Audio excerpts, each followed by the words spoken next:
Well, one place that you can't go this weekend to enjoy food is the Grandview Marketplace.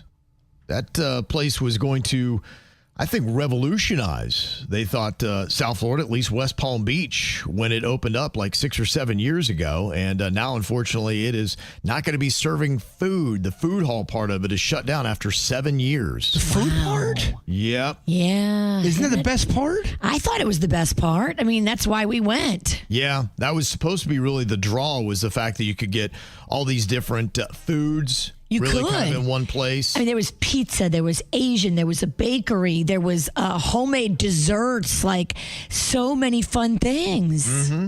Yeah. So that's it. Yeah. And it was kind of weird. It was maybe right after the pandemic where the food hall thing was big. I know Miami was planning one. They had one in Fort Lauderdale. Delray. Yeah. Delray has done. And look at the Delray one struggle. They can't figure out what to do with that place. So I don't know what happened. It's like the food hall was going to just radically change South Florida. And I don't know. Maybe the ones in Miami, I haven't been to that one yet, how they're doing. But yeah, the ones at least northern South Florida are not doing as great. I went to one time in Philadelphia, and it was popping. It was amazing. It was so awesome. Maybe it needs to be in the middle of an urban area where you already have foot traffic and you already have built-in people. They built some of these like in the middle of nowhere or on the edge of town where people aren't walking by. Yeah, they're doing some stuff like that. It's an interesting thing that they try throughout South Florida where they try to prop something in an industrial area. And it really kind of started with the craft breweries that were opening up. And I know, for instance, Matthews Brewery in Lake Worth Beach. I've talked to David, the owner there, about it. And he was going to do West Palm, but it was just so expensive. He's like, yeah, I found this little place here in Lake Worth Beach, and it's kind of off the beaten path. But, what I got, I couldn't afford in West Palm Beach. And it's a nice little place. So that worked out for the budgets of breweries. And it is kind of cool. I actually went to a place the other day, and some of these little industrial areas are trying to revitalize a little bit. They're trying to kind of make them cool. That's the whole concept of what Wynwood was when it took off. It's kind of what they're trying to create with the Nora neighborhood. Is going to be opening in West Palm Beach. And I know that, where I was kind of around the Southern Boulevard area. They got a couple places in industrial parks there they're trying to make happen. But, yeah, it was tough. The food markets are not happening. Dang. Yeah, they had a place called Drunk Tacos. I mean, if a Drunk Tacos doesn't work, what's going to work? I don't know how the prices were. They weren't bad. They were on par with restaurants. Okay. And they were really cute because it was like tacos next to pizza, next to ice cream, next to pastry. Literally, it was like a food court, but fancier. Like it was all independently owned little shops. No like Chick-fil-A or BS like that. It was all mom and pops side by side by side. And you see the owner who's also there working the cash register, who's also there making the food. Like it's a lovely concept. And I actually really love the Delray market that they had. They had some really good stuff, man. They had this buffalo cauliflower in there I would get all the time. It was fantastic. And I don't know what happened with that, why that didn't work out. Buffalo cauliflower, you are a wild man. Oh, yeah. That's just my style, baby. I'm just busting your chops. I do like it. It's not bad when it's roasted. Yeah, when it's prepared the right way. With the sauce. It just can't be too hard. Yes. Yeah. When they cook it right and it gets soft and it melts in your mouth like butter. Oh yeah. It's amazing. Yeah, people were texting in. Yeah, the Julian Henry's really good in Miami. That one has got food in there, and that's doing well. And somebody said, yeah, the one in Nashville. One in Philly's good. Yeah, my daughter went to the one in Philly, at least one of them in Philly, maybe the one you went to, Virginia. And it was jamming. It was a Saturday in the winter, and the place was packed, and it did great. I don't know why our food halls are not working, at least in Palm Beach County. You need to have foot traffic, I think. It can't just be that's a destination that people have to drive to.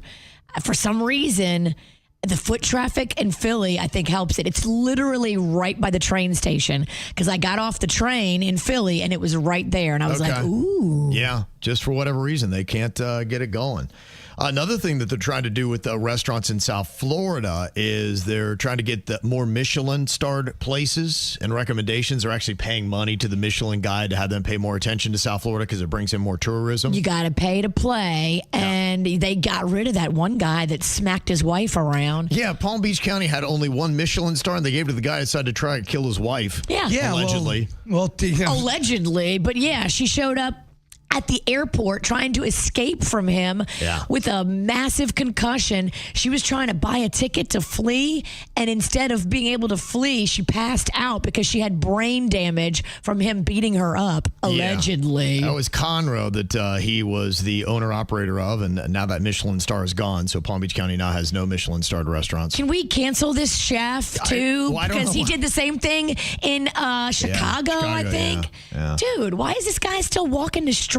I don't know. Yeah, we'd had a lot of really good places. Why did he get the Michelin star? Great question. I think some of that's politics, y'all. I think you got to know somebody sometimes. You know how it goes with those awards. But You still, are right. Even politically, did no one who awards that know about his track record in Chicago and say, hey, this is a ticking time bomb?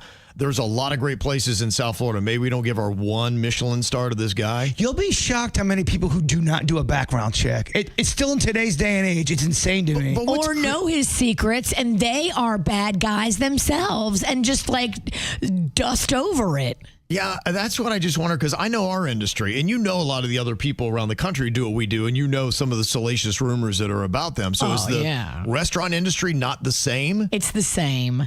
That's But why I'm like, how did this guy get a star? people in power that are also bad keep secrets, and that's how, when somebody does something bad, we should all talk about it. Don't keep bad secrets.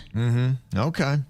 Well, there are a couple places to talk about that are doing well. They named the top 100 hotel restaurants in America, and there are a couple you can check out. 2 Palm Beach County restaurants, Akira Back and Henry's Palm Beach, were featured on the list. Okay, Henry's, that's the Breakers place, right? It is, yeah, on Via Flagler. They don't do anything bad. The Breakers has never had a bad restaurant. And Akira Back is a modern Japanese concept inside the Ray Hotel in Delray. Oh, I've stayed there. Okay. That is a lovely hotel. They said Florida has 21 restaurants on the list. That's the most of any state. So, like I said, I really think they're trying to pop it open, make it happen. And I saw that Frankie's Deli Warehouse was just named the best sandwich shop in the U.S. by Yelp in their top 100 sandwich shops in America. Where is it? It's in a little industrial park in Miami. Yeah, Frankie's Deli Warehouse. That sounds like your kind of jam, Jay Byrne. It does. I would love to go down to Miami and just do a food, pizza, sub weekend. Not just Friday, Saturday, and come home Sunday feeling fat and sassy. Don't come home unless you gain 5 pounds. There you go. Admin.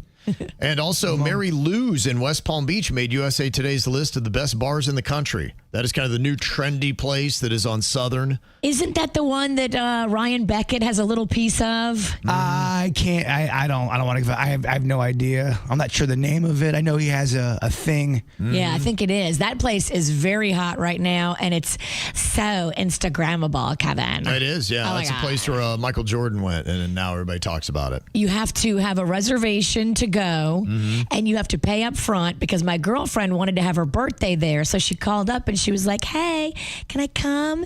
And they were like, yeah, it's $1,500 What? min Wow. for your party. Okay. So- All right. You know what? I'm going to take myself to McDonald's now. They do a great Raging birthday party. If you're a hot girl, you can get in the line and maybe get in. Not a hot girl either.